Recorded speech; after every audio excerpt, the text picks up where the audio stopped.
The Matildas have been breaking records, but a World Cup public holiday is proving controversial for businesses.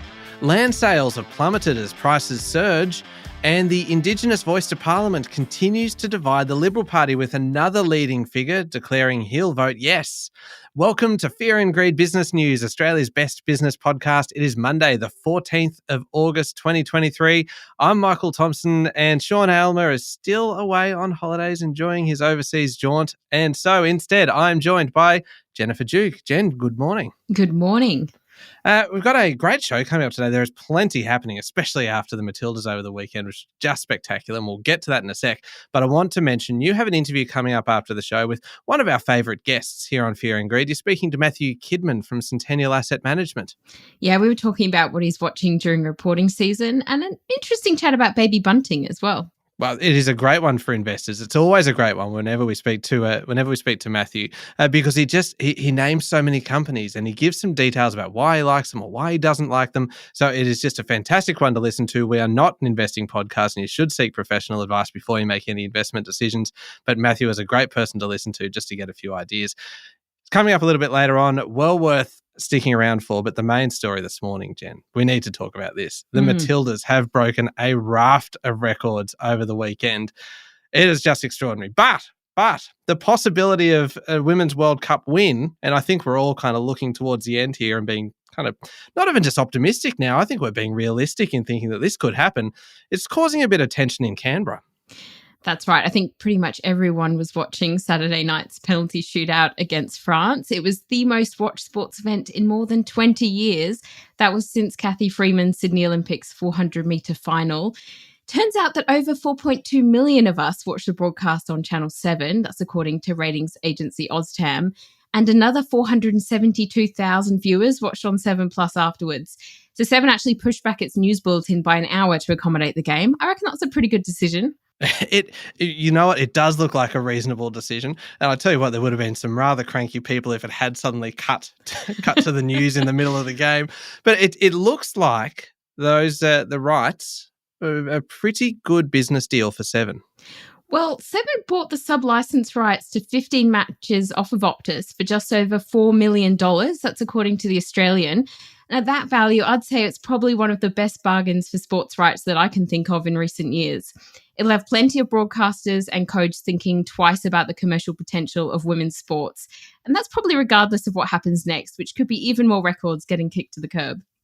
So what does happen next? Kind of what are the next steps? And then we'll get to the controversy in a minute. Sure. So the Matildas are heading to their first ever World Cup semi-final and will play against England on Wednesday. And if they win, Euromonitor International has forecast they'll be in a World Cup match that will be watched by more than 2 billion broadcast viewers worldwide.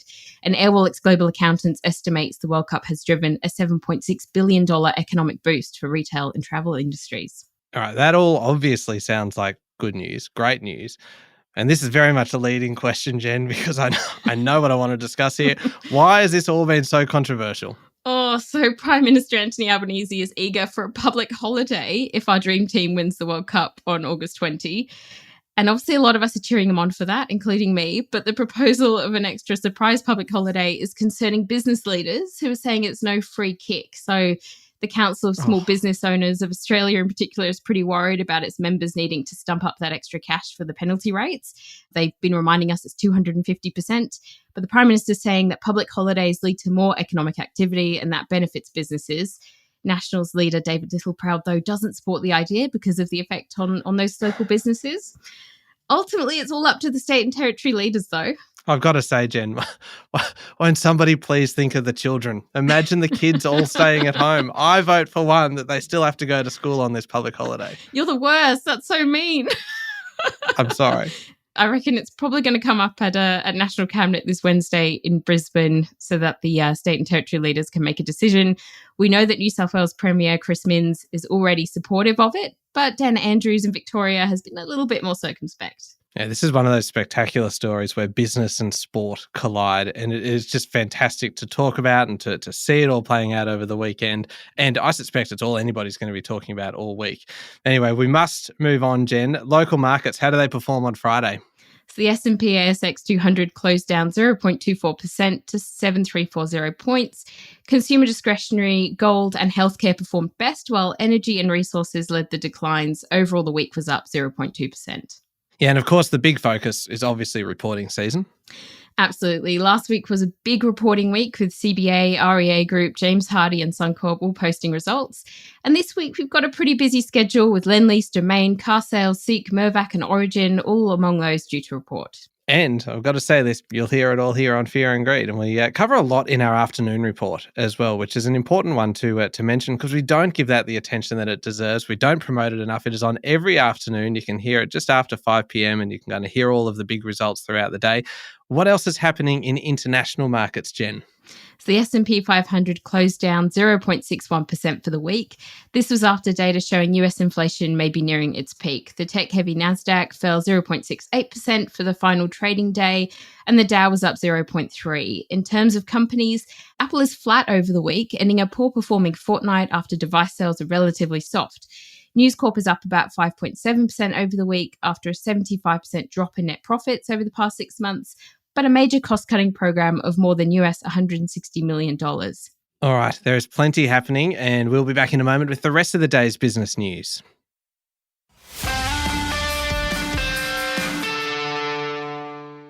Jen, residential property activity picked up over the weekend with 1,911 homes heading to auction and sales holding up pretty well. Yeah, the past weekend was busier than the week before when 1,746 homes went under the hammer. And it's also significantly up from the year before's 1,611 homes up for auction. The preliminary clearance rate was pretty consistent week on week, though, around 71% nationally on CoreLogic figures. In Sydney, of 772 auctions, 3 out of 4 sold, and in Melbourne, just under 70% of homes sold at auction. Yeah, it seems that sellers and buyers have been getting a bit nervous recently with consumer sentiment down. That's true, but there were some good signals at the end of last week that the rate rise cycle might be coming to an end. RBA Governor Philip Lowe was noticeably more dovish, particularly in his language about future rate hikes now being a possibility. This is an interesting one, then, Jen, leading very neatly into this story. A supply crunch is coming for the Australian housing market, with development projects and land sales falling. That's right. Residential land sales have fallen 37% in volume over the 12 months to March, with new home building to slow. That's according to a Housing Industry Association CoreLogic residential land report, which monitors 51 housing markets across the country. And the price per square metre for a lot in Sydney is now 94% higher than the average of all other capital cities. A decade ago, the Sydney premium was about 19%. That's pretty extraordinary. That is a huge, huge jump. Surely that adds to the calls, and there's been plenty of them, for policymakers to act. And I know it has been stalled for a bit, but surely this pushes them to do something. Yeah, I think that's definitely true. There's housing supply and affordability is due to come up at National Cabinet discussions this week, so it's a space to watch. It's also worth noting that REA Group reported the number of new projects launched by developers fell 41% year on year in the 3 months to June 30, and Domain's reporting this week. All right, now we mentioned this one at the top of the show, Jen. New South Wales Liberal leader Mark Speakman will vote in favour of the Voice to Parliament. Speakman said the potential rewards of the Voice outweigh the risks, and he reflected that poor outcomes for Indigenous Australians are the nation's biggest policy failure. But his position is in direct contradiction with the leader of the federal opposition, Peter Dutton. The New South Wales opposition is not making it mandatory for MPs to take any particular position, though. Right, let's do a quick kind of roll call, I suppose. Who else in the Liberal Party is supporting the Voice? Because it is becoming such a big, big political issue. So on a state and territory sort of leader basis, Tasmanian Premier Jeremy Rockliff is supporting the Voice, as is ACT opposition leader Elizabeth Lee. It's unclear how Victorian Liberal leader John Pizzuto is planning to vote. And in general, the Liberals oppose a referendum, but are supportive of legislated local and regional voices as an alternative. Interestingly, over the weekend, Nationals leader David Littleproud said he wouldn't support a legislated voice, though. Oh, so he wouldn't support the alternative put forward by Peter Dutton? That's right. Okay, this just gets even more complicated and even more messy by the day. All right, moving away from politics, slightly actually, we're still kind of linked. The big four consultancy firms were paid $1.8 billion above expectations for government contracts in the past 10 years. So, a report by the Centre for Public Integrity found almost 1 in 5 contracts that was won by the major firms was later revised upwards beyond what was originally estimated. And the researchers analysed the Oz tender reported contracts since 2012 2013, and they found that taxpayers actually paid 43% more than they initially agreed to for Commonwealth procurements. 43% above is huge, and it is not a good look. Yeah, it's really not. But the centre said some of this discrepancy could be due to firms lowballing to achieve the work in the first place. It's now encouraging government departments to resort to external advisors only in specific situations of acute need, cap the use of consultants, and broaden those procurement and disclosure rules. All right, how about this one, Jen? Investments in artificial intelligence are forecast to reach $200 billion worldwide by 2025, according to new research from Goldman Sachs. Yeah, it's huge. The investments are likely to be so significant that the Global Investment Bank reckons it will surpass the impact of electricity and computers on economic growth in the long run. In the US, those two technologies led to a 2% increase in GDP. And Goldman Sachs researchers expect generative AI to boost global labour productivity by more than 1 percentage point in the decade after its use becomes widespread. Okay, so what does this mean then on a global scale? So I'm just processing that. Look, in the long term, they estimate that AI investment could rise to as much as 2.5% of GDP in some of the major leading economies. Half of the $200 billion that they're expecting will be in the US on their estimates. They did, however, warn of overenthusiasm in the markets leading to overpaying, similar to the 1990s dot-com bubble. So Aussie investors, beware. A very, very good time to remind everybody that it's always worthwhile getting professional advice before making investment decisions. We're just trying to slip that in whenever we can. Absolutely. Yeah.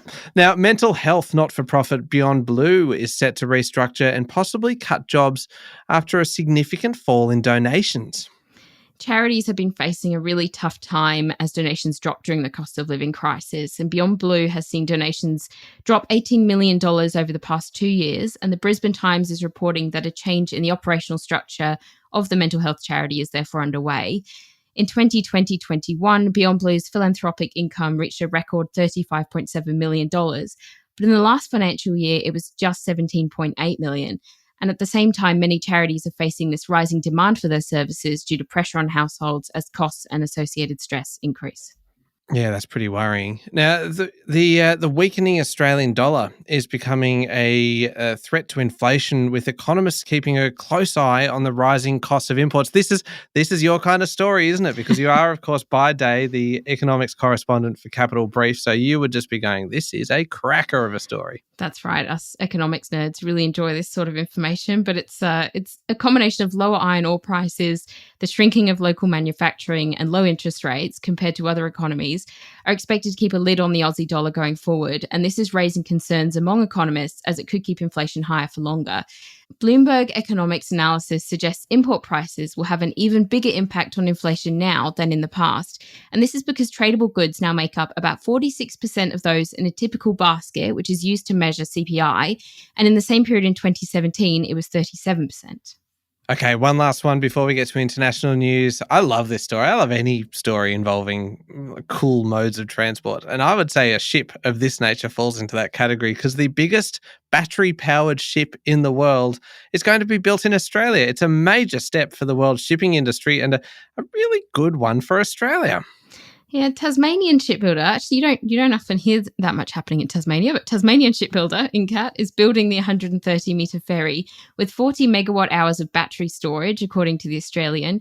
Incat is planning to double its workforce, which is currently at about 400 people, to meet demand for electric ships.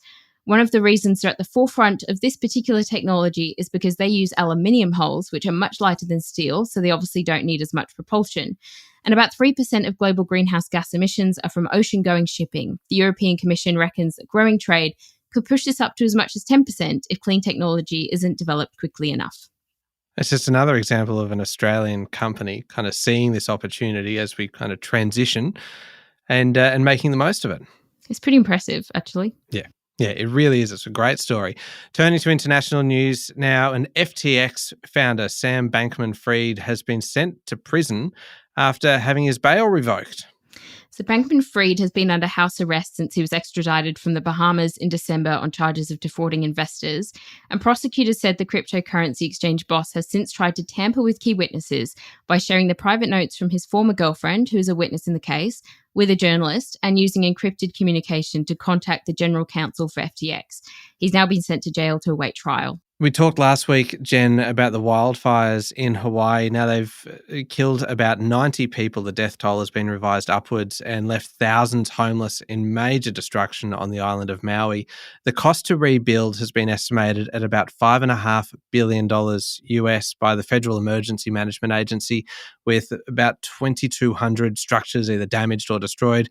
About 1,500 of these were residential homes and around 2,100 acres were burned. Australia's Trade Minister Don Farrell said this served as a warning to Aussies about what could be coming this summer, and he encouraged people to prepare for the worst and take precautionary measures. The 2019-2020 bushfire season in Australia burnt 24 million hectares and destroyed about 3,000 buildings, mainly homes.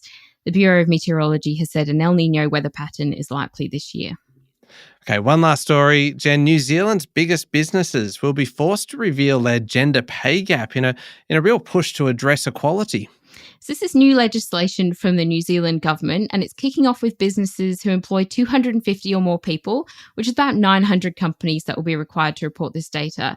It's then planned to be expanded to all businesses with 100 or more staff, which is about 2,700 firms. This will actually bring them in line with Australia, Canada, and the UK. And at the moment, about 200 private companies over the ditch voluntarily report this information or have plans to do so. Is there a political element to this at all, Jen? There's an election there this year, isn't there?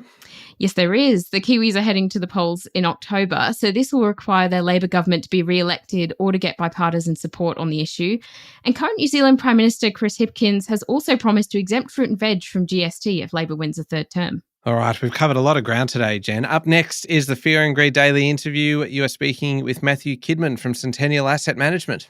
That's right. It's a really, really good chat for anyone who's got a keen eye on reporting season. Yeah, absolutely. I love the fact that he does name those companies and just gets right into it. It is always a good listen. It's coming up next in the Fear and Greed playlist on your podcast platform or at fearandgreed.com.au. A couple of other things to put on your to-listen list, if you have one of those.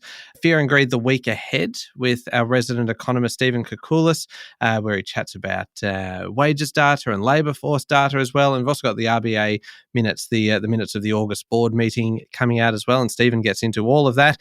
And if you have a little bit of time, if you have a spare half hour up your sleeve, go back and have a listen to the weekend edition as well of Fear and Greed. It came out on Saturday.